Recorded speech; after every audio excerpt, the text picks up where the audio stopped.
Kala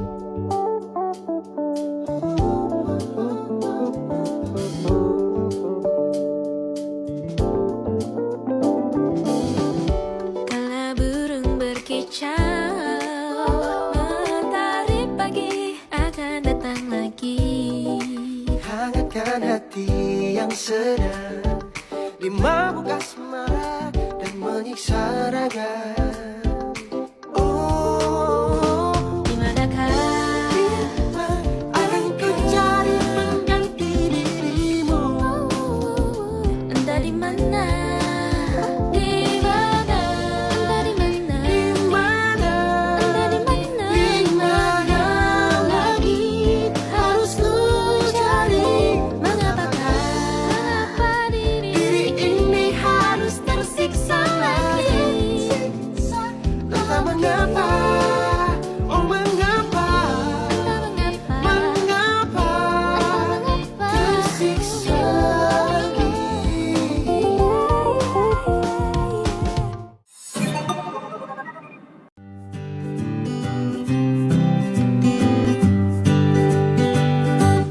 Jadi bagaimana sih sejarah singkat Inggit Diagnosis Historic House didirikan? Lumayan lama ya, 30 menit nggak apa-apa. Ya nggak apa-apa. 1921 Bung Karno datang ke Bandung untuk melanjutkan sekolah di PHS atau kalau sekarang TB ya, indekos di daerah Kebonjati. Kalau sekarang mungkin rumahnya udah nggak ada, bahkan di dalam juga ada fotonya yang rumah ada di Kebonjati, tapi setelah penelusuran rumah itu memang udah nggak ada. Bung Karno masuk di THS angkatan kedua dan indekos di rumah Inggit. Itu seiring waktu 3 tahun kemudian ternyata Bung Karno menyukai Inggit. Padahal sebelumnya Bung Karno sudah dinikahkan dengan Utari, dengan putri dari Cokroaminoto. Lalu mereka Soekarno mengatakan kepada Inggit bahwa saya menyukai kamu dan saya ingin melamar kamu. Saya akan melamar kamu setelah saya mencarikan calon istri atau mengembalikan, kalau dulu bahasanya mengembalikan calon istriku kepada bapaknya. Akhirnya 1923 Utari dikembalikan lagi kepada bapaknya, kepada Cokroaminoto, lalu pulang ke Bandung dan sekaligus langsung melamar Inggit kepada suaminya. Nah, 1923 pertemuan itu terjadi dan Soekarno melamar kepada Inggit melalui langsung ke suaminya. Di dalam lamarnya itu Haji Sanusi yang notabene adalah suaminya juga tidak langsung memberikan, tetapi memberikan 3 persyaratan. Semua dikembalikan lagi kepada Inggit, mau atau tidak, karena Sanusi berpikir kalau kamu tidak dengan pasti menerima lamaran dari Kusno, kalau nama kerjanya Kusno ya, saya nggak akan menceraikan karena saya nggak mau melihat kamu menjadi rebutan kolega-kolega saya atau teman-teman kerabat bisnisnya. Yang akhirnya ya Kusno pun meyakinkan bahwa dia sungguh-sungguh ingin melamarnya.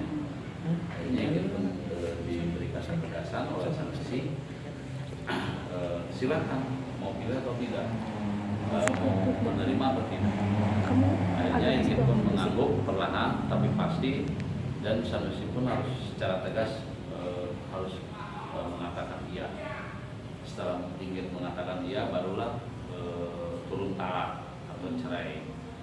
Setelah beres masa idah, pada waktu itu juga 1923 akhirnya Soekarno menikahi Inggit dan mereka keluar dari rumah kosan, dan Sanusi pun memberikan uang bekal untuk perjalanan rumah tangga mereka karena di awal-awal. Akhirnya Kusno dan Inggit pun keluar dari rumah kosannya dan ada di daerah Kebonjati dan ngontrak rumah menyewa rumah dari satu tempat ke tempat yang lainnya. Ada di Jalan Dewi Sartika, ada di Jalan Bungkul, dan ada juga di Gang Bijan nomor 3. Mereka berpindah-pindah. Puncaknya 1926 membeli rumah ini. Rumah ini mungkin dulu rumah panggung. Mereka berdua menempati rumah ini rumah panggung. Dan di rumah inilah sejarah itu terjadi. Karena pada tahun 1926 Kusno lulus dari PHS. 1927 lahirnya PNI dengan anggota yang begitu banyak besar. 1928 menjadi tamu kehormatan di mana Kusno menjadi pembicara atau tamu kehormatan dalam lahirnya Sumpah Pemuda. 1929 diundang berpidato politik di Yogyakarta, lalu ditangkap oleh Belanda. Dan pada waktu itu Inggit ikut serta ke Jogja, bahkan Inggit nggak tahu kalau Soekarno itu ditangkap oleh Belanda. Tahu ditangkap oleh Belanda, tapi nggak tahu di mana sih dibawanya. Akhirnya Inggit pun mencari-cari kurang lebih 3 hari. Setelah mendapatkan informasi bahwa Inggit ternyata sudah ada di Bandung, bahwa Soekarno sudah berada di Bandung. Dan Inggit pulang ke Bandung, tetapi di Bandung juga sama, nggak tahu di mana keberadaannya. Akhirnya Inggit mencari-cari dan bahkan bahkan selalu menunggu di gerbang penjara, karena untuk menemui orang di dalam penjara itu susah, harus menunggu sipir menanyakan kepada yang ada yang di luar. Akhirnya Inggit menunggu dan si sipir pun pada waktu itu kebetulan melihat dan bertanya, "Ibu lagi nunggu siapa?" Saya mencari suami saya, Kusno, orang yang ditangkap di Jogja. Apakah dia dipenjarakan di sini? Ya betul, tetapi saya ini belum bisa dijenguk karena belum mendapatkan berita acara atau BAP. Inggit pun disuruh pulang, nanti kembali lagi kalau sudah ada, kalau udah boleh dijenguk nanti saya kasih tahu. Akhirnya ya Inggit pun pulang dengan jalan kaki dari penjara Bajai ke sini. Bahkan anak angkatnya Ratna Juwami setiap hari selalu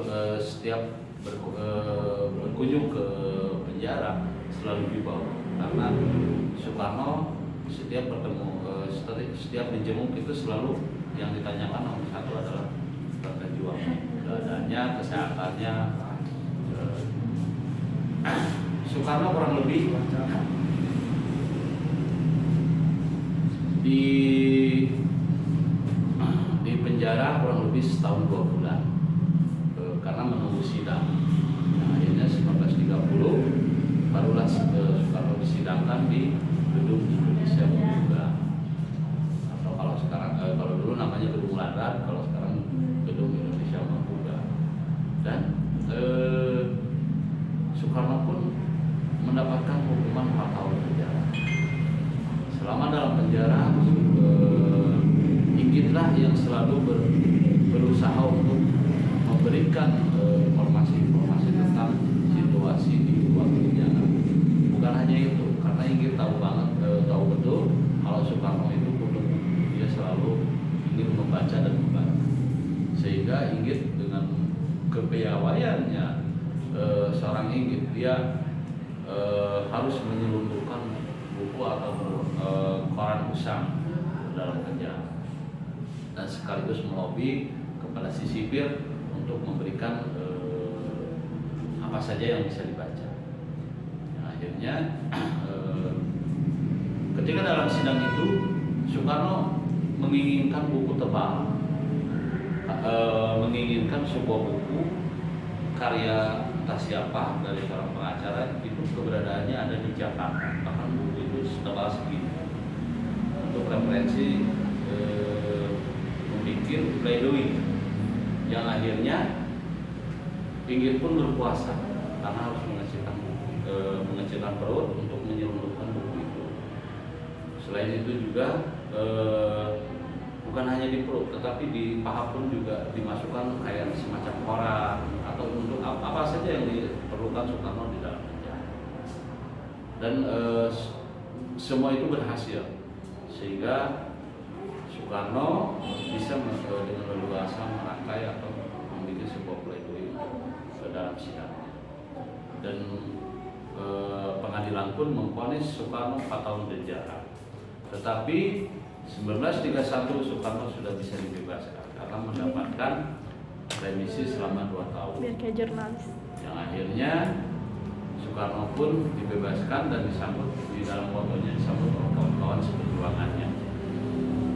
1934 diundang kembali ke Jakarta untuk berpidato politik, tetapi sayangnya sebelum berpidato informasi itu sudah bocor dan Soekarno pun ditangkap lalu dibawa ke Bandung, tetapi tidak mendapatkan sidang, melainkan mendapatkan hukuman dibuang atau diasingkan ke pulau terpencil yaitu ke ND, Nusa Tenggara Timur.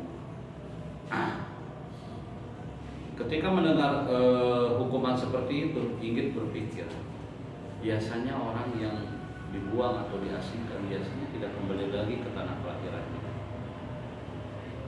Inggit pun berinisiatif untuk mengumpulkan sejumlah uang dari menjual semua kekayaan Inggit yang ada di Bandung untuk dijadikan uang.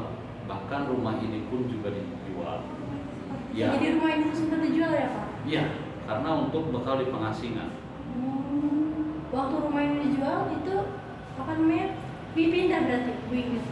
Kan situasinya mau diasingkan, mau berangkat ke pengasingan. Jadi rumahnya dijual, dibeli lagi. Apa? Masih panjang ceritanya kalau kembali lagi ya.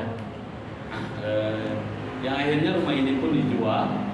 Lalu mereka berangkat, Bung Karno berangkat dari Bandung bukan hanya sendiri. Ada Ibu Inggit yang selalu mensupport, ada anak angkatnya yang tadinya tidak diperbolehkan oleh orang tuanya, ibunya atau kakaknya Inggit. Bahkan Ibu Inggit pun ikut mensupport kemana Soekarno pergi. Yang akhirnya mereka berempat berangkat dari Bandung sampailah ke ND. Dan Ibu Amsi, Ibu Inggitnya meninggal di sana. Soekarno di ND tidak hanya diam.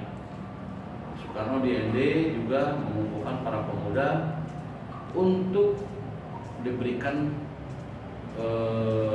pelajaran tentang seni sandiwara, karena orang-orang terdahulu itu hiburannya yaitu menonton sandiwara, kalau sekarang teater mungkin. Dengan kepiawaiannya Soekarno, mereka berdua, Soekarno menjadi sutradaranya, Inggit menjadi jururiannya, dan tidak jarang mereka berdua turun langsung menjadi pemeran utamanya. Keberlangsungan Soekarno di pengasingan bukan hanya itu saja, bebas beraktivitas, tapi satu yang tidak diperbolehkan pada waktu itu, tidak boleh berpolitik, karena mata-mata dari pemerintahan Belanda selalu memata-matainya. 1938 Soekarno pun sering sakit-sakitan. Akhirnya mereka berdua meminta surat untuk pemindahan Soekarno dari ND. Dan mereka berdua pun akhirnya 1938 dipindahkan dari ND ke Bengkulu. Di Bengkulu juga sama, Soekarno memberikan pelajaran seni politik, seni sandiwara pada kawan-kawannya. Kayak seperti sekarang itu berapa kali renovasi? Rumah ini kembali lagi kepada Ibu Inggit pada tahun 1949. Dibangunlah dengan model seperti ini karena dulu rumah ini mungkin habis terbakar oleh situasi Bandung Lautan Api. Dan persisnya Ibu Inggit kembali lagi menempati rumah ini pada tahun 1950. Kalaupun renovasi, Ketika rumah ini sudah dijual oleh ahli warisnya kepada pemerintah pada tahun 96, akhirnya pemerintah merenovasi ulang, atau bukan merenovasi ya, sebetulnya memugar ulang dari awal sampai akhir pada tahun 97. Jadi bangunannya semua baru dengan model dela seperti pada tahun rumah pada tahun 1949. Ya, ini bagian kamar tidur, kamar ruang mereka. Karena Ibu ingin pulang kembali ke rumah ini, mungkin hanya dengan Ibu Kartika, dengan Ibu Ratna Juwami, tetapi kan Ibu Ratna Juwami juga sudah punya suami. Lalu keseharian mereka, Ibu Ingrid itu ditemani oleh pembantunya yang masih kerabat saudaranya juga.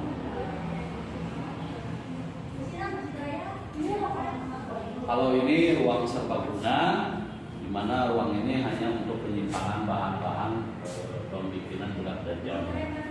Dan ini ruang di mana penyimpanan kalau sudah jadi jamu-jamunya atau lulurannya disimpan di sini. Jadi tempat penyimpanan atau pemajanan hasil daripada sendiri. Lalu kalau ini ruang keluarga, ini ruang keluarga, dan ini adalah ruang tamu.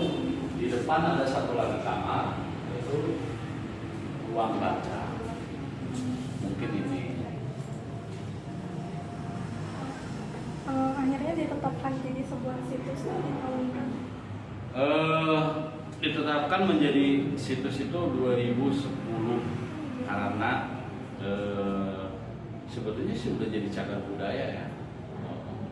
2010 sambil peresmian oleh Ibu Gubernur menjadi rumah bersejarah Ingrid Kartini. Jadi yang meresmikannya Ibu Gubernur, Ibu Nati Karyawan. Baik, Bapak terima kasih banyak. Sama-sama. Iya.